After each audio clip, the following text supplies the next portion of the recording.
қазір жасалып жатқан реставрицияланып жатқан жәдігер. Бұның енді негізі бар. Мысалы үшін бүйірі, аузы, таланы деген сияқты. Сондықтан бұл негізінен реставрацияға жатады. Реставрацияға жату үшін енді оның төрт түрі бар. Бірінші, ішінен каркас жасап алуға болады. Сол каркас арқылы жасап алғаннан кейін клейлеп, содан кейін келіп жаңа гипспен өңдейміз. Гипсті жағып, жағып болғаннан кейін гипсті тегістеу керек. Тегістеп, сосын тазалап, осындай күйілген шығады реставрация.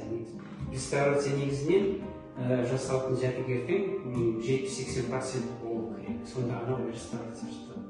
А егер де 40%, 30% жәдігерлер ол реставрация жасалады. Бұл жерде көрдіңіздер, бұл жерде реставрацияға жатады. Неге десеңіздер, бұл жерде түбі, бүйірі, аузы, ернеуі бәрі бар.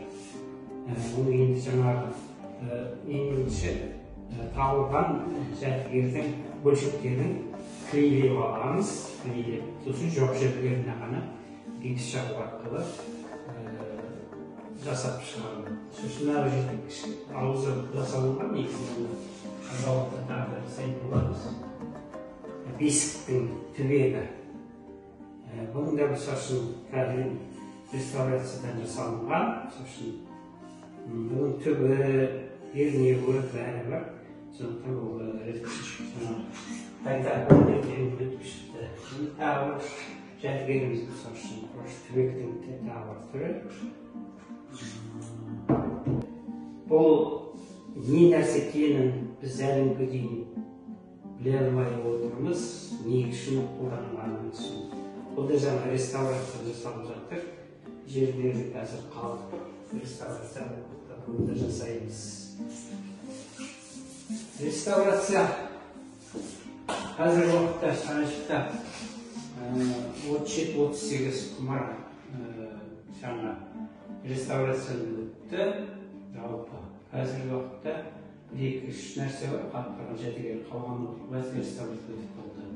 Оғаннан дейін сосын 2 жастық ағаш реставрация жасалған болатын, сандық жасалып болады қазір реставрацияда.